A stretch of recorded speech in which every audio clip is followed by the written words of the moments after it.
Hello बच्चों, मैं हूं आपका गुरु सर।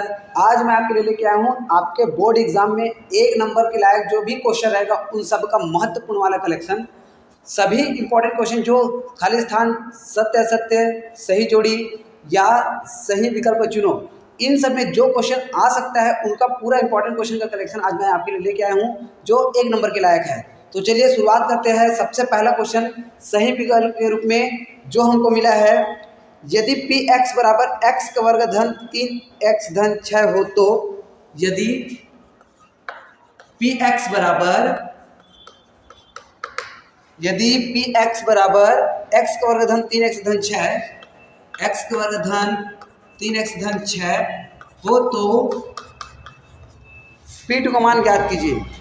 हो तो P2 का मान बताए या P2 का मान होगा।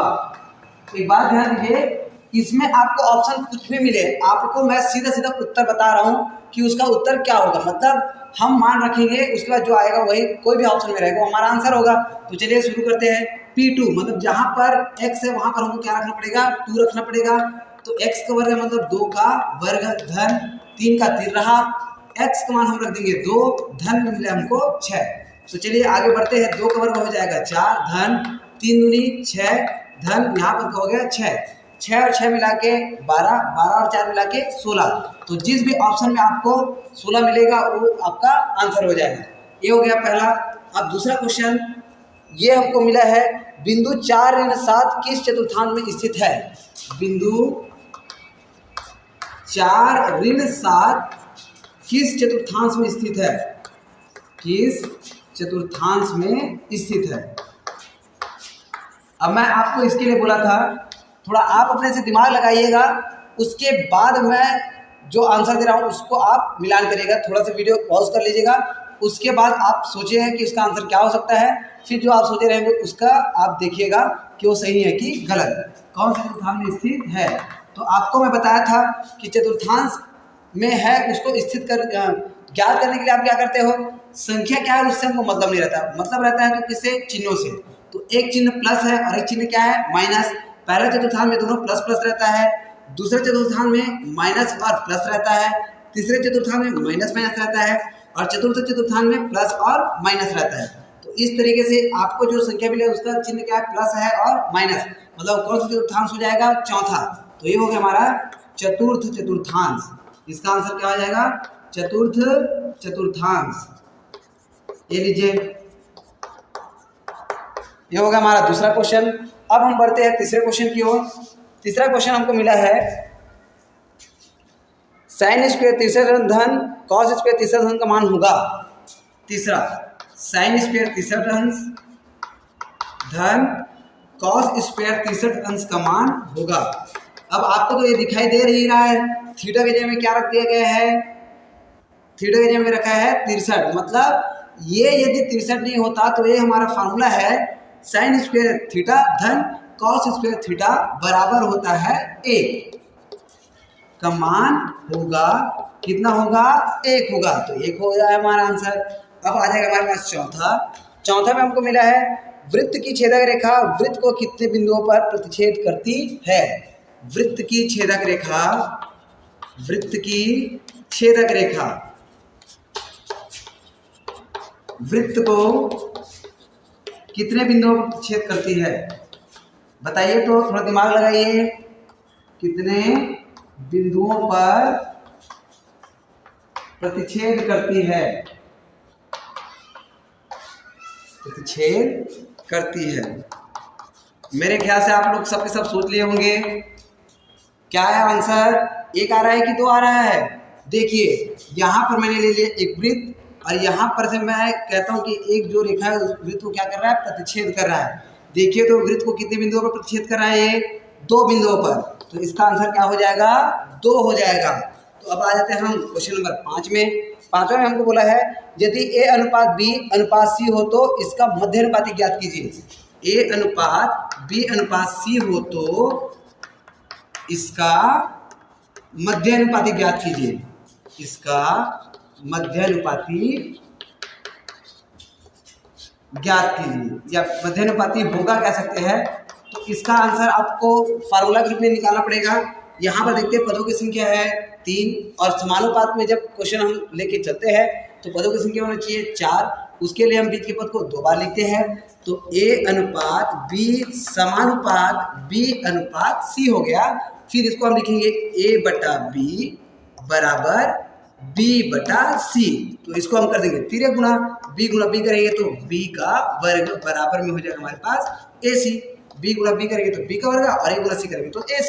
अब B का मान हम निकालेंगे तो वर्ग इधर आगे बन जाएगा करनी, तो B बराबर करनी के अंदर AC।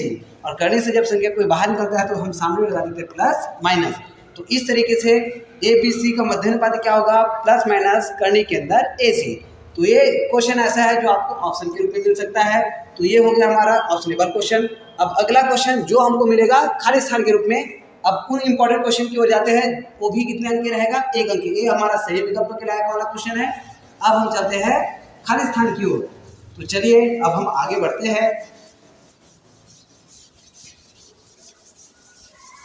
खाली स्थान का जो क्वेश्चन है उसको भी आपको देखते ही ऐसे बन जाएगा, ऐसा वाला भी क्वेश्चन मिल सकता है और कई क्वेश्चन ऐसा रहेगा जिसको हमको थोड़ा सा हल करना पड़ेगा। तो चलिए हमारे पास पहला क्वेश्चन जो मिला है वो है बहुपद x का वर्ग धन x ऋण 12 के शून्यकों का योगफल। अब हमारा रिक्त स्थान वाला स्टाइल में क्वेश्चन मिल गया है। बहुपद x का वर्ग धन x ऋण 12 के शून्यकों का योगफल, के शून्यकों का योगफल। चलिए तो आप लोग बताइए क्या होता है, इसको सोचिए। तो शून्यकों का योगफल के लिए हमको फार्मूला पता है -b/a। तो हम इसमें देखते हैं, इसमें b a c ऐसा कुछ तो दिखाई नहीं दे रहा है। तो इसके तुलना हम करेंगे पहले ax का वर्ग धन bx धन c से, जिससे हमको a का मान मिल जाएगा। a का मान आगे भी कुछ नहीं, इसके आगे भी कुछ नहीं, मतलब 1। a बराबर निकल गया 1। b का मान इसके भी आगे कुछ नहीं, मतलब 1। b का मान भी निकल जाएगा हमारे पास 1 और c का मान निकल जाएगा हमारे पास ऋण 12। तो हमको शून्यकों का योगफल का सूत्र पता है -b/a। तो -b मतलब यहाँ पर से 1 बटा में 1, तो ये सूत्र हो जाएगा हमारे पास -b/a। और -b/a मतलब ऋण 1 की बटा में 1। b का मान 1, सूत्र का माइनस हमने लगा दिया और बटा में a का मान 1। अब ऋण 1/1 मतलब ये हो जाएगा हमारे पास ऋण 1 और ये हो जाएगा हमारा आंसर। इस तरीके खाली स्थान में शून्यकों का योगफल खाली स्थान होगा, तो खाली स्थान में क्या आना है हमारा ऋण 1 होगा। अगला अब हम आ जाते हैं क्वेश्चन नंबर 2, जिसमें हमको मिला है बिंदुओं 1, 2 और 5, 10 से होकर जाने वाली रेखा की प्रवणता। 2 बिंदु हमको मिला है। पहला बिंदु हमको मिला है 1, 2 और दूसरा बिंदु मिला है 5, 10। यहाँ से होकर जाने वाली रेखा का प्रवणता खाली स्थान होगा। बिंदुओं की जाने वाली रेखा से जाने वाली रेखा की प्रवणता खाली स्थान होगा। तो अब आप थोड़ा सा समझिए, इसमें हमको क्या चाहिए होता है प्रवणता के लिए। फार्मूला हमको मिलता है y2 - y1 x2 - x1। तो यहाँ पर पहले बिंदु का जो मान रहता है x1 बराबर 1 और y1 बराबर भी ये हो जाएगा हमारे पास 2। x1 y1 ये है x2 y2। तो x2 का मान मिल जाएगा हमको 5 और y2 का मान मिल जाएगा हमको 10। तो प्रवणता m का सूत्र हमारे पास हो जाता है y2 - y1 x2 - x1। अब इस तरीके से हम मान रखेंगे तो y2 - y1 10 ऋण हो जाएगा 2 y2 - y1 x2 - x1 मतलब 5 ऋण 1। अभी हो जाएगा हमारे पास 8। 10 में 2 घटाएंगे तो 8 और 5 में 1 घटेगा तो 4 और 8/4 का मान 4 एकम 4, 4 दूनी 8। तो ये हो गया हमारे पास 2। तो प्रवणता कितना निकला भाई, ये निकल गया हमारे पास 2। अब हम आगे बढ़ते हैं क्वेश्चन नंबर 3 में। क्वेश्चन नंबर 3 में हमको बोला गया है जिस राशि पर ब्याज की गणना की जाती है उसे खाली स्थान कहते हैं। ये तो आप पढ़ते ही समझ में आ गया होगा आपको। जिस राशि पर ब्याज की गणना की जाती है उसको हम क्या कहते हैं, मूलधन कहते हैं। जिस राशि पर ब्याज की गणना की जाती है, ब्याज की गणना की जाती है उसे क्या कहते हैं, बोले मूलधन कहते हैं। मूलधन कहते हैं। ये हमारा आंसर, इसका आंसर हो जाएगा मूलधन। अब आ जाएगा हमारे पास चौथा में हमको बोला है साइन 59 बटा कॉस 31 अंश का मान। साइन 59 बटा कॉस 31 अंश का मान खाली स्थान होगा। तो इसको अब हम हल करते हैं। तो मैं आपको बताया था या तो ऊपर को बदलना होता है या तो नीचे को बदलना होता है। तो क्या करेंगे, हम 59 को बदल देंगे। कैसे बदल देंगे, साइन 90 माइनस 31 के रूप में। तो साइन 90 माइनस 31 और पहले से हमको नीचे 59 को हमने क्या लिखा 90 ऋण 31, क्योंकि 90 में 31 घटाने पर क्या आता है 59 आता है। तो cos 31 तो पहले से दिया हुआ है, ये हमने लिख दिया cos 31 अंश। अब एक बात समझिए, साइन 90 माइनस थीटा का मान होता है cos थीटा। थीटा के में थीटा ना देके क्या दिया गया है 31 अंश। तो ये साइन का रूप किसमें बदल जाएगा cos में। तो cos 31 अंश और बटा में पहले से हमको मिला है cos 31 अंश। ऊपर नीचे से दोनों कट जाएगा, हमारा मान क्या प्राप्त हुआ 1। तो यहाँ पर खाली स्थान में क्या आ जाना है 1 आ जाना है। अब आ जाते हैं हम क्वेश्चन नंबर 5 की ओर। 5वें में हमको बोला है वृत्त की सबसे बड़ी जीवा या सबसे लंबी जीवा को खाली स्थान कहते हैं। तो आपको पता होगा वृत्त के 2 बिंदुओं को मिलाने वाले रेखाखंड कहलाता है जीवा, और सबसे बड़ी जीवा उसका होता है क्या होता है, उसका होता है व्यास। अच्छी बात है भाई, सबको समझ में आ गया।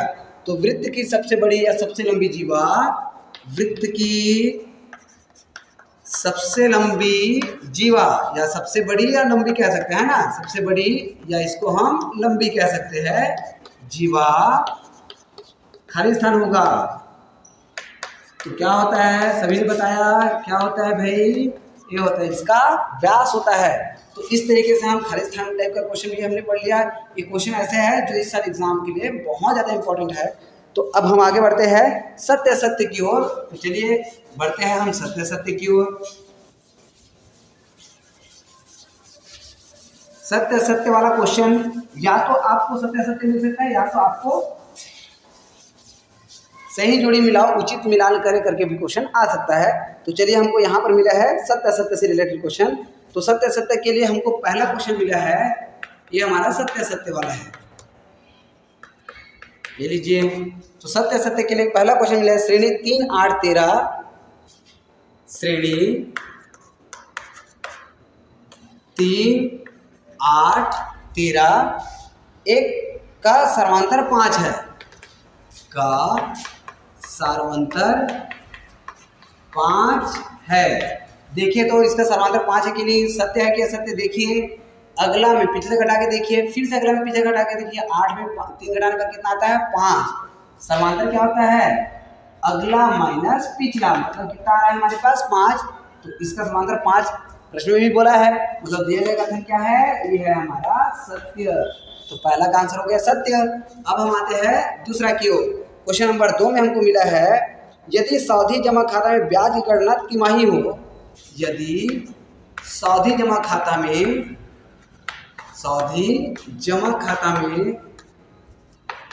ब्याज की गणना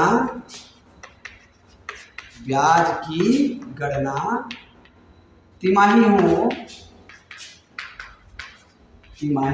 हो तो वार्षिक दर दोगुना लिया जाता है। तो वार्षिक दर दोगुना लिया जाता है, अब आप सोचिए ये सत्य है क्या सत्य।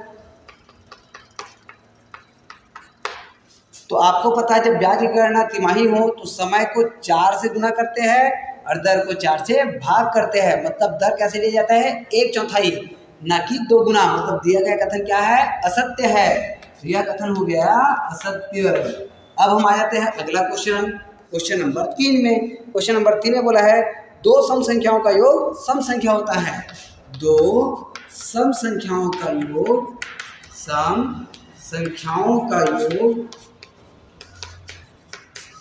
सम संख्या होता है। अब समझिए ये सत्य के सत्य, आप थोड़ा सोच कर बताइए। 2 सम संख्या मतलब एक संख्या हमने ले लिया 4 क्या है हमारा सम, एक और सम संख्या ले लीजिए वो है हमारा 6। 6 और 4 को जोड़ने पर कितना आ रहा है? 10 आ रहा है, और 10 भी क्या है? सम संख्या है, मतलब दिया गया कथन कैसा है? सत्य है। यह कथन क्या है? सत्य है। अब हम आते हैं क्वेश्चन नंबर 4 की ओर। चौथा में हमको मिला है बाह्य बिंदु से वृत्त पर खींची गई स्पर्श रेखाओं की लंबाइयां बराबर होती है। तो प्रमेय नंबर आपको अध्याय कौन सा? अध्याय 12 का प्रमेय आपको याद होना चाहिए। किसी भी बाह्य बिंदु से खींची गई स्पर्श रेखाओं की लंबाई आपस में बराबर होता है, प्रमेय नंबर 12। तो चलिए इसको हम देखते हैं। किसी बाह्य बिंदु से खींची गई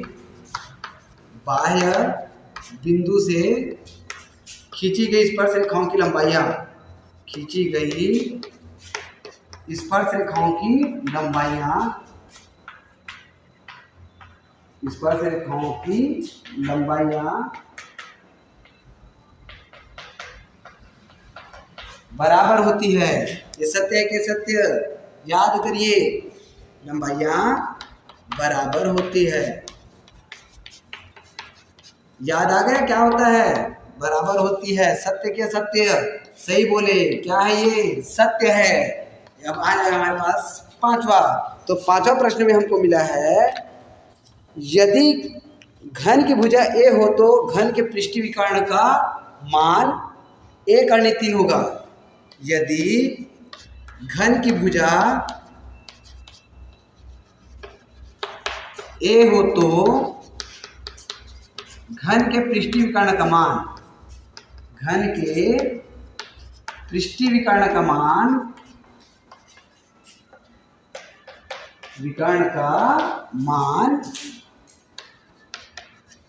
1/3 होगा।